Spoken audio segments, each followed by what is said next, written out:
Hi there, Lindsay here, the Frugal Crafter, and it's time for Ask a Crafter! Alright, I know it's a little weird, the format of this video today.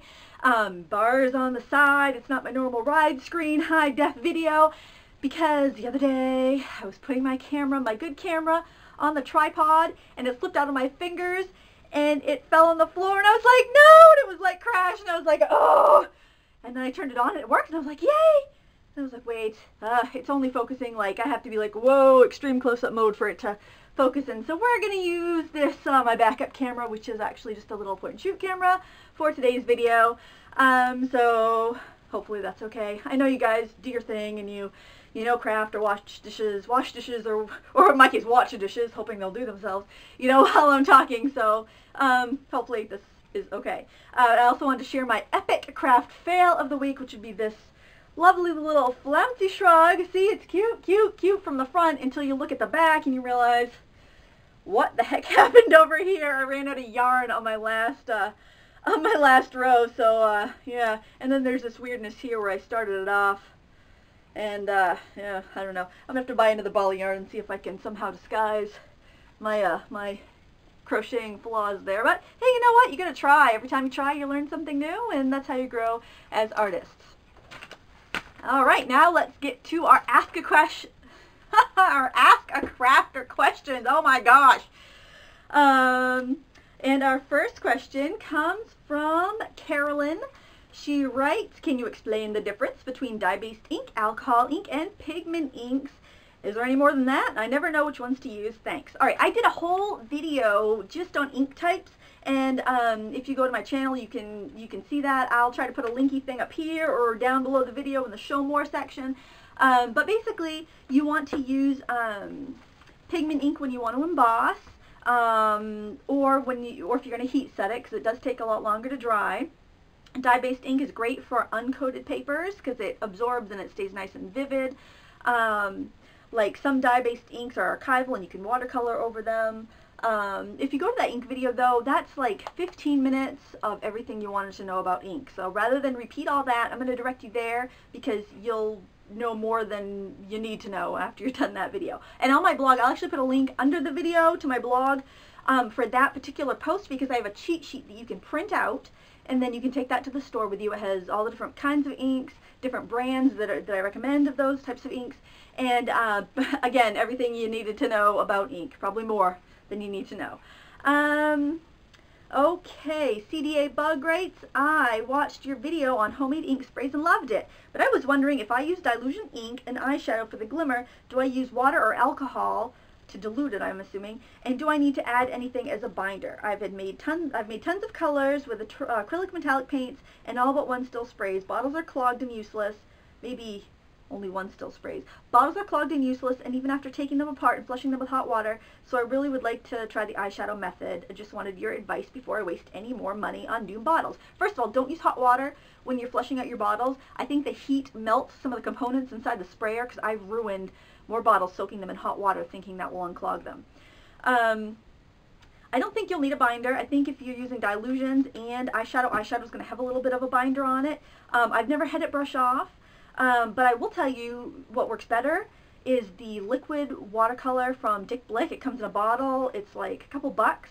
And you can get the pearl and add it to whatever color spray inks you want. And it has not clogged any of my bottles. I'm really pleased with that product. You go to Blick Art Materials, just Google that, and search metallic watercolors and you'll find it. And their colored watercolors are good too for making the colors of your inks. And they're a lot cheaper than the dilutions ones. So if you get, you know, either a set of those or just a few of the primary colors, you can make all your own ink really cheap. I have a video on that too. If I get to it, I'll put a little linky thing that you can click and it'll take you right there.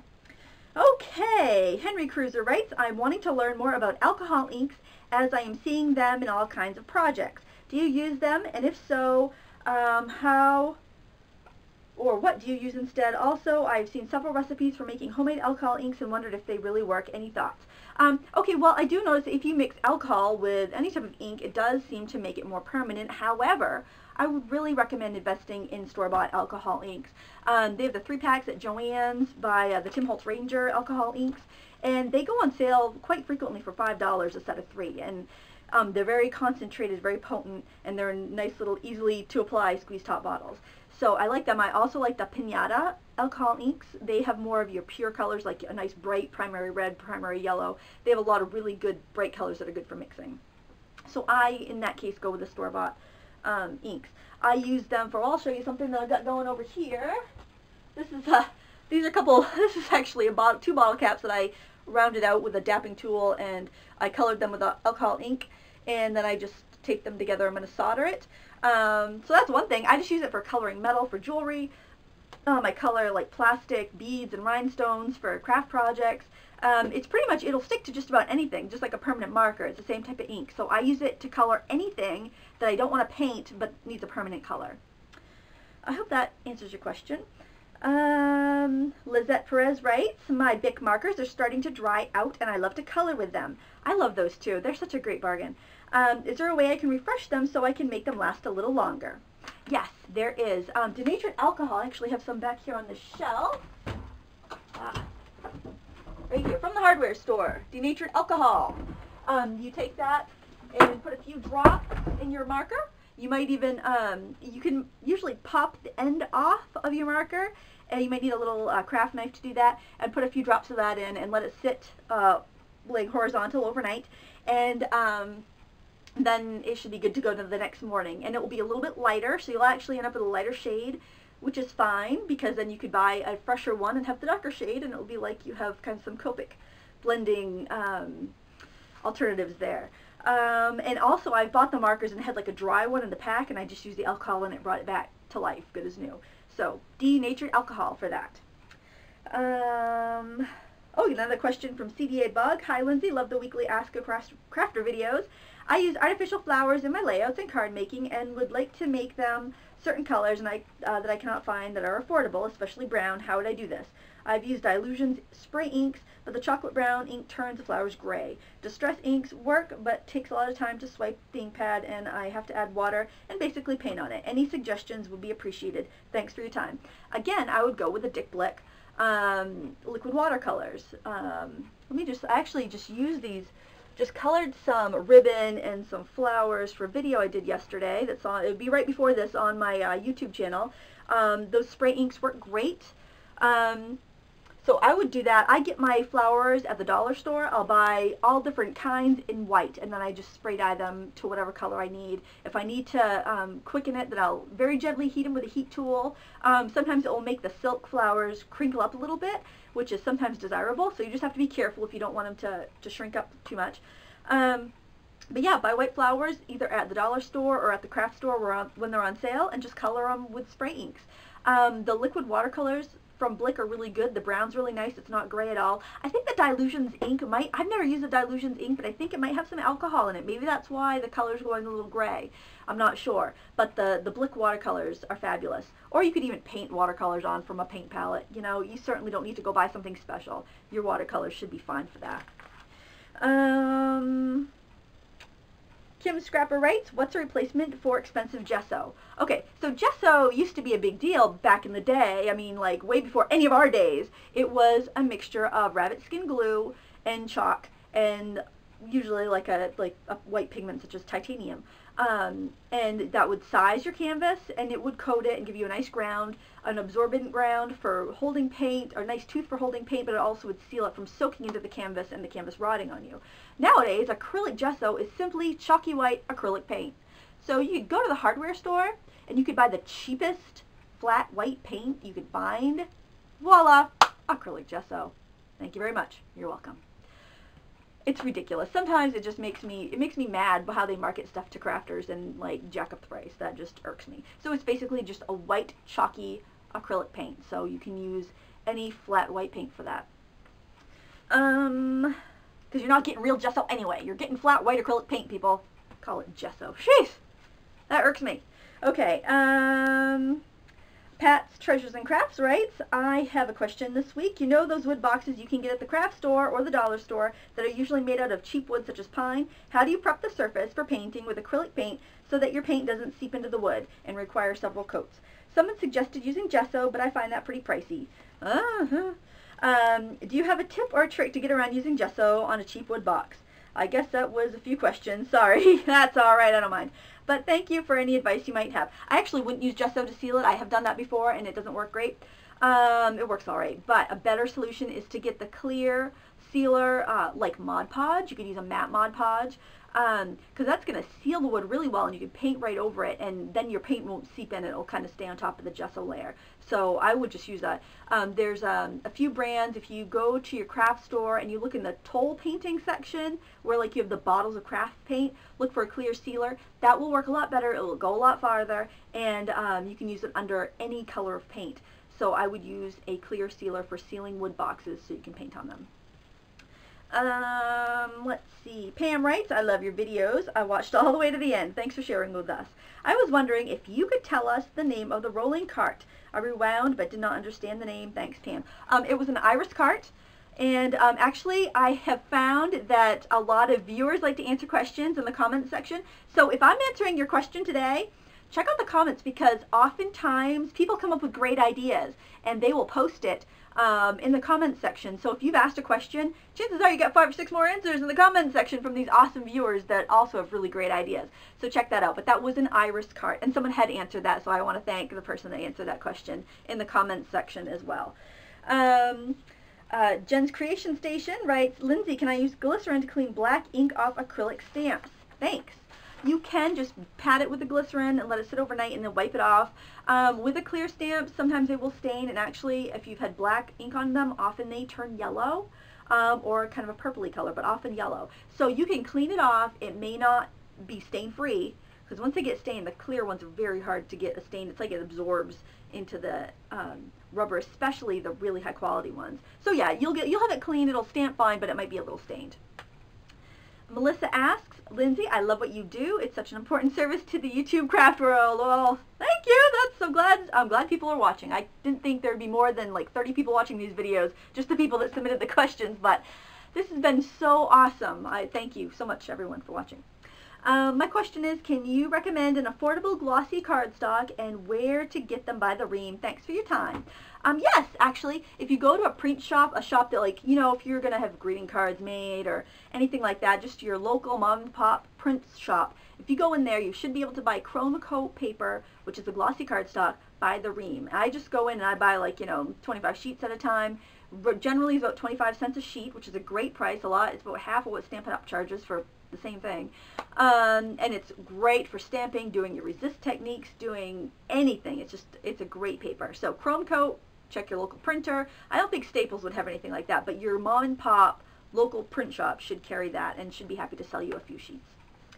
Alathina writes, hi Lindsay, I was wondering, oh whoops, I skipped ahead. Let me get to Jennifer's question first. Jennifer Basuto writes, I have 2 questions. One is, how do I bake my polymer clay with acrylic flat back gemstones in them? Do I impress them and then take them out and bake them and glue them back in, or can I bake them right in? They're pricey, so I don't want to make a mistake.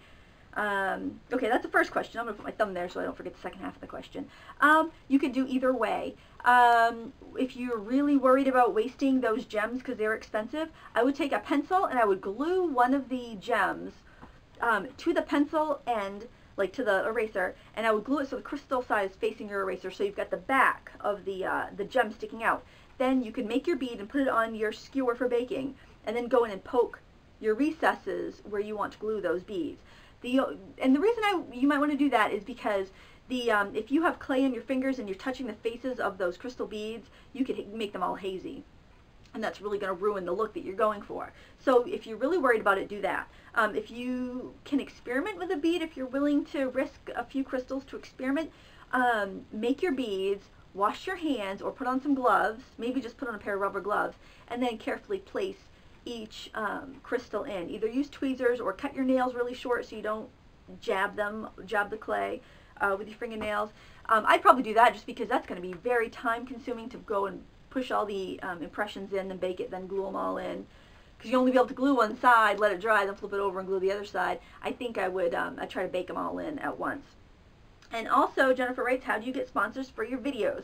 I'm planning on doing my own videos, not in crafting, but in business, customer service, and training. Well, sponsors generally contact me if they have a product they would like me to try out, or if they would like me to produce videos using their products, kind of just a way to get their products out there and help people get ideas of what to do with them. So generally I've been contacted by anybody that wants to sponsor. But since you're going to be doing something like, you're probably going to be filming videos on customer service, things specifically to each client that probably wouldn't be shown on YouTube, I would create a media kit, and I would outline what you do and what the cost is. And also you need to factor in things like, you may need to hire actors if you're going to play out scenarios for as far as customer service and stuff like that. Factor that in. See how much that would cost if like an actor was added on to your production. Factor in materials upkeep, like if you need to replace a camera, or if you're going to need to, you know, buy a lens, anything like that. You know, try to have a realistic, you know, percentage you can factor in that over every video, so if something does break, you can afford to replace it. Those broken cameras, it happens more often than you think. And then when you make your media kit, you'll need to have like a website, someplace where you can say, you know, request a media kit. So if it's on your blog or your website or whatever, and somebody wants more information, they can request a media kit. So you'd have their contact information. So it wouldn't just be like up there for the world to see.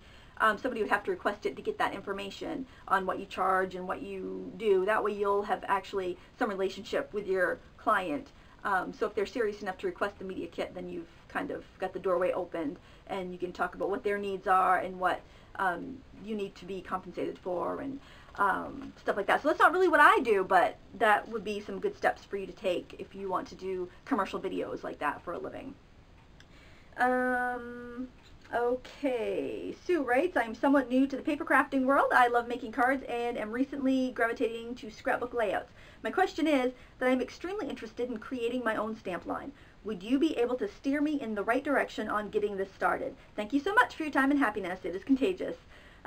Okay, so I actually have a few questions on making your own stamp line. So I'm gonna go to the next, I'm going to read the next question, and then I'm going to kind of answer them together. The next question comes from Alathina. I jumped the gun a few minutes ago, and I was gonna say that one, but I want to do these together.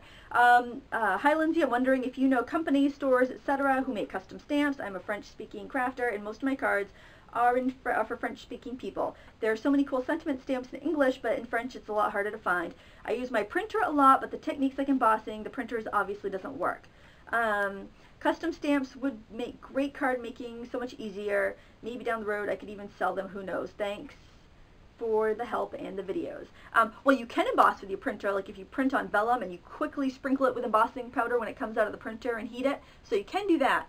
But you're both interested in custom stamps and where you can get them made. I did a cursory search, internet search for companies that make custom stamps. So depending on what you want, there's a lot of different options. If you only want word stamps, you can get by with the business stamp companies such as Vistaprint, any sort of like office supply stampers. You can get those stamps made there. They're usually rubber, and they're usually a lot cheaper than getting them from an art stamp maker. Vistaprint I think starts at $2.99 a stamp, so you know it's quite a bit cheaper there. I'm not exactly sure what if there's a rubber, plastic, or clear or what, but they were the cheapest. Then if you're going to more like images, you need images reproduced, then it gets a little bit more expensive, and you usually have a choice of clear is probably the most popular because it's easier to do one clear stamp, but it's hard to do one rubber stamp because you have to make like an actual mold to put that in. But even so, it's not cheap to have it sent out to resell. So for you making your own French sentiment stamps for yourself, it costs about the same as buying a stamp that size. So there's companies out there, the name is not coming to my mind because I just found it today. I've never heard of them before, but if you just search custom clear art stamps, it'll come up. But so it's like $4 for a 1x1 stamp, or $6 for a 1x2 stamp, or whatever. You know, it goes up depending on how much material is used to make the stamp. So that would be great for your own personal stamping. However, to use a company like this and make the stamp and then try to sell it at a profit, I wouldn't recommend that, because you make this investment on having all these stamps made, you're paying retail for them. You can always ask if they have a wholesale account, if you can have a wholesale account, but you're paying retail for those stamps. So then to turn around and double it to sell, it'll be impossible, almost impossible to make your money back, and then you have all this inventory that you're sitting on. For someone who wants to start a stamp line, I cannot stress, very few stamp companies make money. I want to stress this. I work with a lot of stamp companies, and for most of the owners, it's a hobby. It's a passion that they have. They work full-time jobs.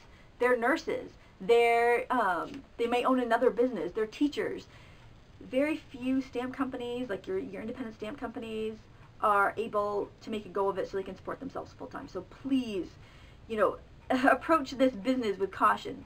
Now, if you want to test the waters, I recommend doing digital stamps, because then if you make a digital, that's why I make digital stamps. If you make a digital stamp and you sell 50 copies of that stamp set, well, that's pretty popular. I could venture a risk in making a clear stamp set of that and selling the clear stamp set. If you have a set that flops and doesn't sell any copies, phew, I'm only out my time. I'm not out all these hundreds and thousands of dollars of materials.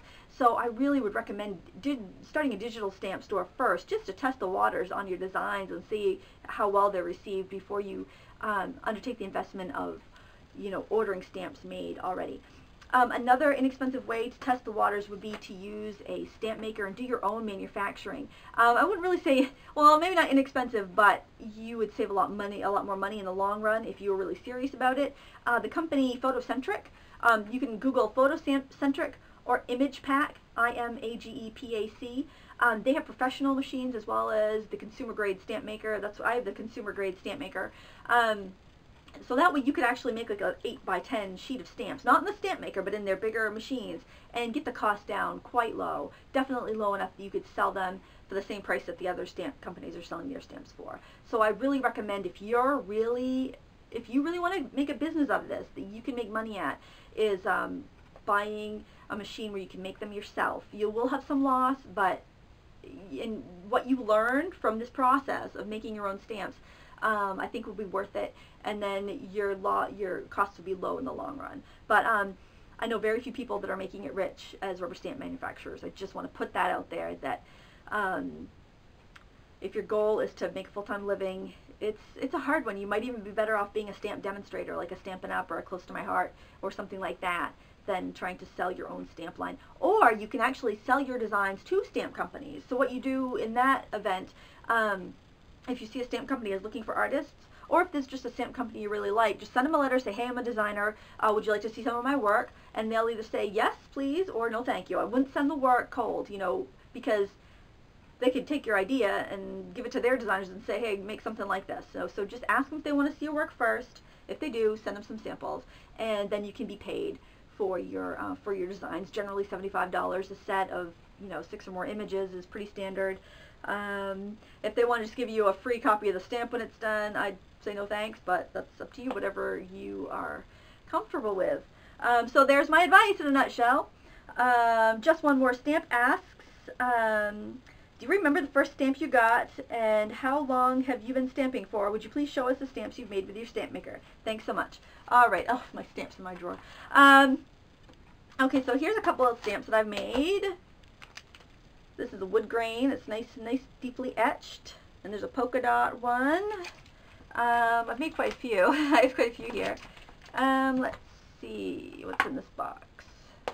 Oh, my TARDIS stamp. I actually put that in cling foam. The stamps that come out of the stamp maker are not sticky backed, so you've got to put like double-sided tape on the best of Dalek. Hi, Doctor Who fans! So you have to either put cling cushion on the back or use some adhesive so it will stick to your block. That's the only downside to the home stamp maker, is that you've got to put some adhesive on it. The commercial stamp makers, ImagePack machines, have the sticky back option, so that's also good information to have. Here's some other ones that I've put on cling foam, a little library card. That's made from one of my digital stamps. So yeah, it's fun. It's fun. It's fun when it works right. It's not fun when it's not working very right. Oh, this is just a little vintage little key and a little like optometry sign. I don't think I've stamped that one yet. I think I need to get on the ball here. Oh, and an octopus. I haven't made a card with that either. Boy, I need to get on the ball here. Alright, so there's some stamps that I made. My first stamp set was actually an alphabet stamp. I'm just going to see if I can find that over here in my drawer. I'm so good. I did find it. Here it is. I actually stuck them in a Stampin' Up box, but they're Personal Stamp Exchange alphabets, and those were my first stamps. And that was probably, like, I don't know, 15 years ago. It was quite a long time ago. And I still do get them out from time to time. I probably should unmount them because they're not very useful on the foam mounts. Alright, let's see. Glittery Inkiness writes, she's hanging her head in shame.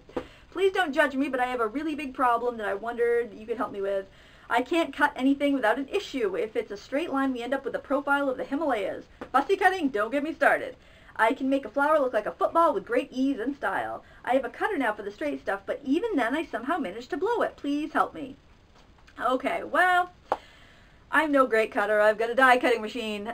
So that's, die cutting machine's a great tip. But really, I find that when I cut something, if I hold my, like, I don't cut straight up, I hold my scissors at an angle, so it undercuts a little bit. So, so this would be the top of my paper, and I would hold it at an angle like that, and that really makes things look a lot neater when you undercut like that. You can maybe use an X-Acto knife would be easier for you, and a glass mat where it can glide a little bit better.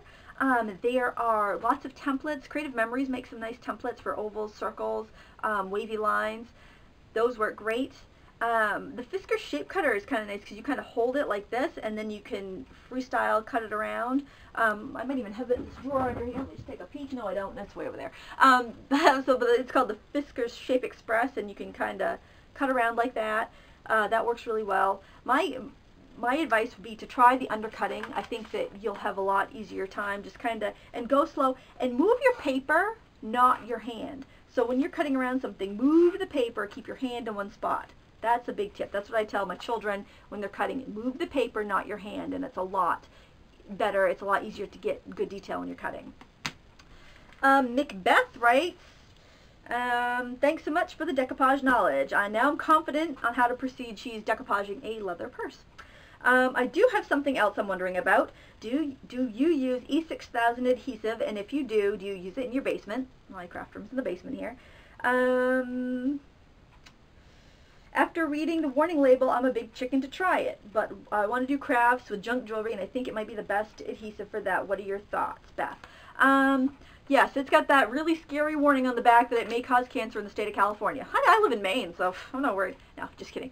I do use it. I love it, but I glue at the end of the day. So when I'm all done my projects, and I know I've got to do some gluing with E6000 or any of those really stinky glues, I glue everything right before I'm ready to leave the studio, and then I shut the door so the fumes aren't going upstairs. I have a window cracked so the fumes can go out. But yes, I use it. It works great, but use it the last thing of the day so you're not breathing all that stuff in. And I honestly wouldn't worry too much about it. I'm not a doctor, though, or a scientist. Disclaimer. Let's see. Snoopy Dance writes, hey Lindsay, I have a question for you about adhesives that I don't think you've covered. What adhesive can you use to adhere foam core boards together? I tried spray adhesive, which worked for about a week, and then they fell apart. I know some adhesives can actually harm the foam core, so I've been afraid to try anything else. Any suggestions? Yeah, any stinky glues will dissolve styrofoam, so foam core is backed with paper, and I use hot glue. Well, I made a ribbon shelf. That video is on my YouTube channel as well. It's all held together with hot glue, and it's still, actually, maybe I can spin this around and show you. It is still, can you see that? Look at that. It's still standing. That's a ribbon shelf up there in the corner. Still holding my ribbon. It hasn't fallen over. That was a couple of years ago when I did that. When I did that video. I hope I'm still there. I have no monitor on this camera, by the way, so I have no idea what I look like, what you're seeing. I have my hair sticking up in 5 different places. Hope you forgive me. Go wash your dishes. Go about your business. Just listen to the audio. Hot glue works great, and also Mod Podge. I would use those adhesives for gluing your hot glue creations. Hot glue works great because you can make 3D stuff. Let's see, what else do we have? Tiffany Howley writes, I have a question about tax numbers at craft fairs. I am looking for craft fairs, but almost all of them down here ask for a tax number. I've only been to one fair before, and I don't think I sell enough to get a tax number or qualify as a business. Yet, as it has been since Christmas since I've even sold anything. Do you have any advice about what I should do? Well, I'm assuming you live in the United States, and it's very easy to get a tax number. You go to your Social Security office, and basically what a tax number does, it gives you, it's an ID number similar to your Social Security number, but that way you can use that in lieu of your Social Security number. If you are tax exempt, like if you're buying supplies for your business, you shouldn't have to pay sales tax on them up front if you are going to be selling them and charging sales tax on the end. Basically, it's a way for you to provide your tax information without giving out your Social Security number. It's a way for the state to, it's a way for you to pay sales tax on things that you sell.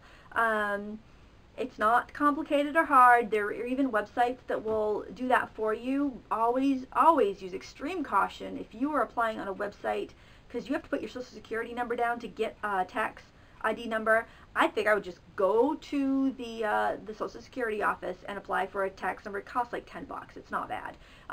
It's pretty easy.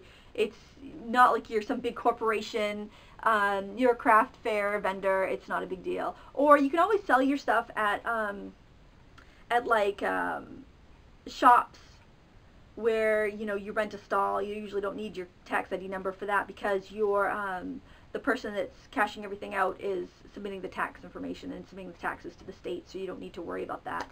Most little craft fairs don't even require the tax number, but if a IRS agent came in and saw you didn't have one, they could tell you to pack up and go home, and I think that's about the worst that's going to happen to you.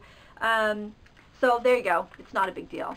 So there you go. It's easy. Okay, my camera just shut off and I'm back again. Okay, so I'm just going to re-answer that question. Anna Marie Davis writes, I was wondering if there's a way to use the computer's color fill or paint bucket tool to color digital stamps. Yes, you can. If they're computer generated digital stamps, you generally can color them with a paint bucket tool. My digital stamps are hand drawn, so there might be gaps in the pen lines where the color fill might go everywhere, so they wouldn't be recommended for the hand drawn ones.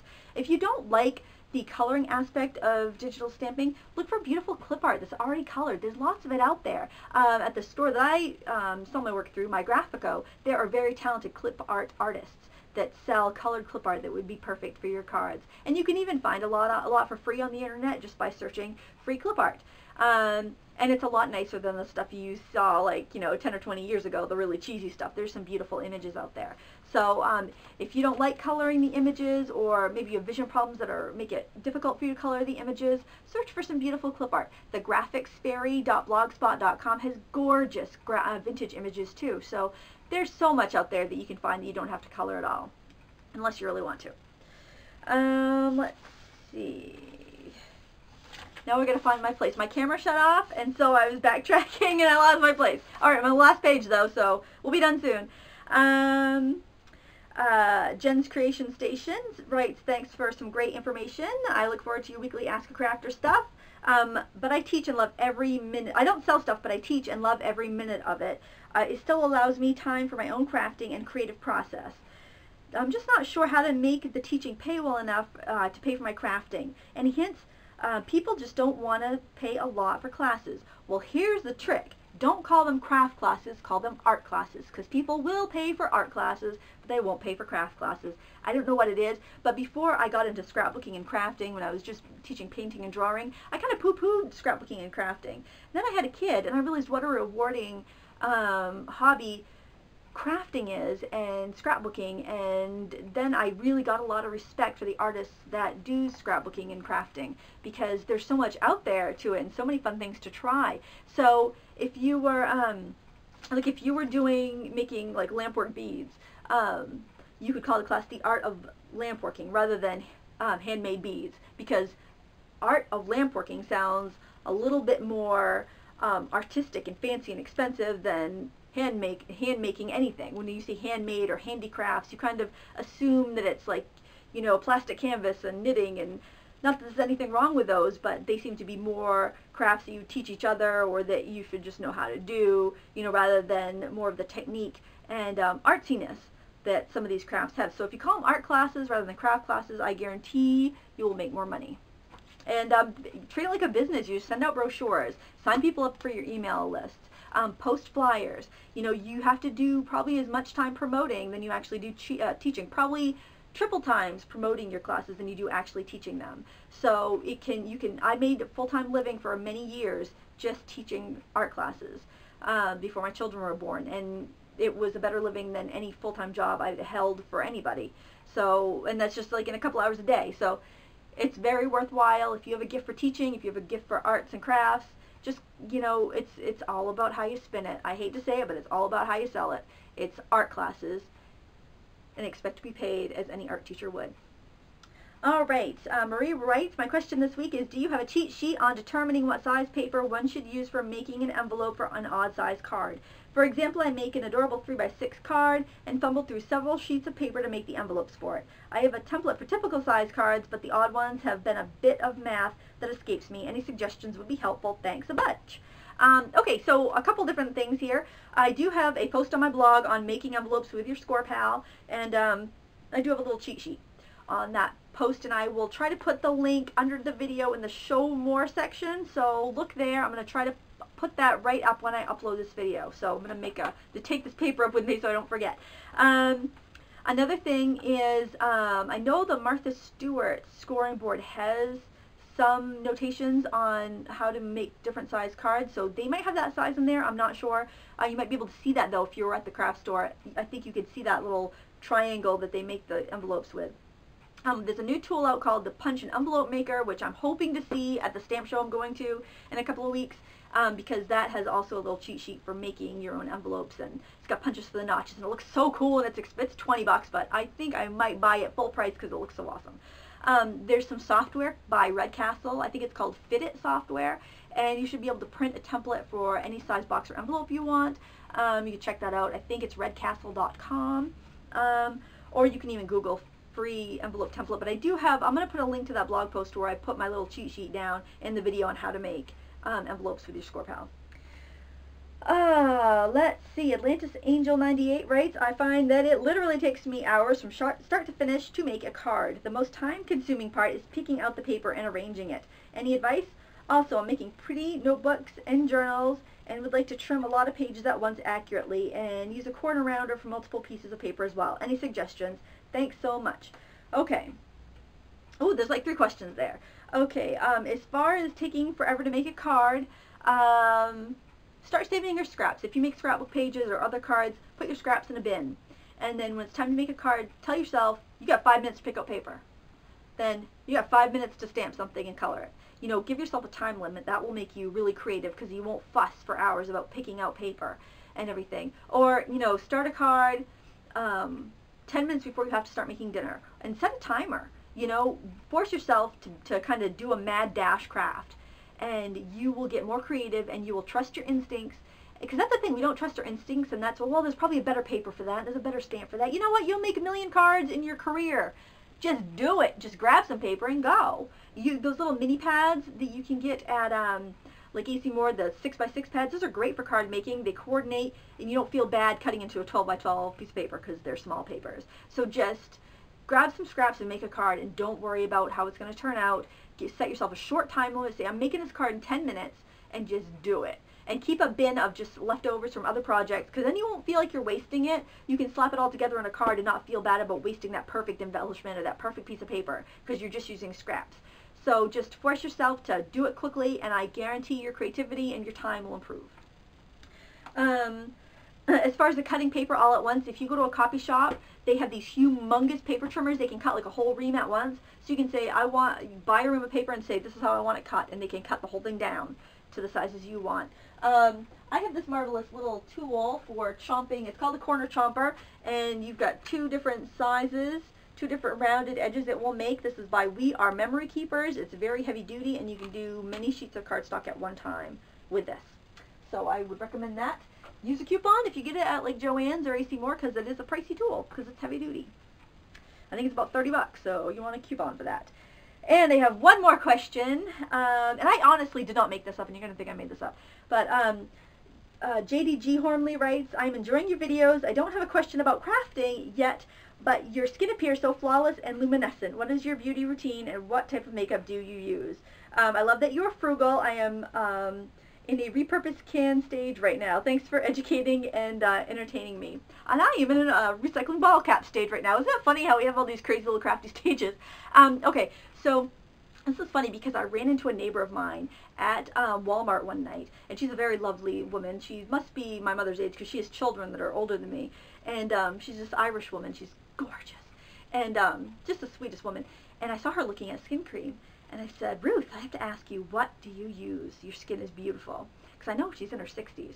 And she said, oh, my dear, I just use this Pond's cream. My daughter buys me this Estee Lauder stuff from New York, but I always go back to this. And I apologize to any Irish people I'm offending with my bad accent, but she used Pond's cream. And ever since then, that was probably 10 years ago, I've been using Pond's dry skin cream. And then I was just at the store a couple weeks ago, and I saw that Pond's now makes a rejuvenating anti-wrinkle cream, so I have switched to that. But that's it. I mean, I wash my face in the morning with like a foaming cleanser, and then I usually use the regular Pond's cream and a little sunscreen, just, you know, like the face sunscreen stick. And at night I wash my makeup off with like scrubby, like alpha hydroxy scrubby type of face wash, and then I put on the wrinkle cream because the wrinkle cream has some alpha hydroxy acid in it, and I just worry about putting that on and then going out in the sun that might just, if it's taking away like old skin, I just don't want the sun right on me with that cream on my face. But that's it, you know. It's like $4 a jar for the regular Pond's dry skin cream. I think the anti-wrinkle stuff was $6. It was cheap and it lasts you a long time and it works. I think the thing is that you just need to, whatever you do, just do it continuously. You know, don't buy the $50 bottle of cream and use it great for a couple weeks and forget about it, and then, you know, that's not going to serve you if you do something simple every day. Just like my exercise theory. I walk the dog every morning. I don't do crazy, you know, I might go roller skating and go for a bike ride and do stuff like that in addition, but every day I walk the dog, and I can keep up with that. It's not like I'm dreading, oh, I gotta go walk the dog, you know. It's just part of my day, and I do it, and, you know, it's something little you can do every day to improve your lifestyle and your health. That's just the same thing with the skin routine. As far as makeup, I don't use anything too fancy. I use the Rimmel 100% poreless foundation. I think it's like $6 a container, and it's really thick, so I just use a little dab and I just spread it around. So it lasts a really long time, probably lasts 6 months to a year because I don't use very much of it. You know, I don't really have any other loyalty. I usually use a little blush because I'm very pale. I wear a hat in the sun too, so I think that helps with the wrinkle situation. But I don't avoid the sun, and I don't like slather on tons of sunscreen. I just use a little common sense and try to do just basic maintenance and upkeep. And also, I think the vegetarian diet helps. You know, I think that is, I attribute my energy to that, and I attribute my, because your skin will show, it's like a map of what you've been eating. So if you've been eating clean, healthy food, that will show on your skin. So I guess that's it. There's some more life tips. Oh my gosh, somebody said I should be a motivational speaker. Maybe that's my life tips for the day. Hey, and if you stayed to the end, you got to hear the life tips. Oh boy. Well, that's it, I guess. I've answered all the questions. I want to thank everyone who sent in a question and watched the video. And if you have a question, leave it in the comments section on my blog or on my YouTube channel, and I will answer it next week. If you love these videos, please give me a thumbs up. Subscribe if you haven't already. I do a lot of really quick videos throughout the week, just little quick art techniques, if you like that too. So thanks for watching. Until next time, happy crafting.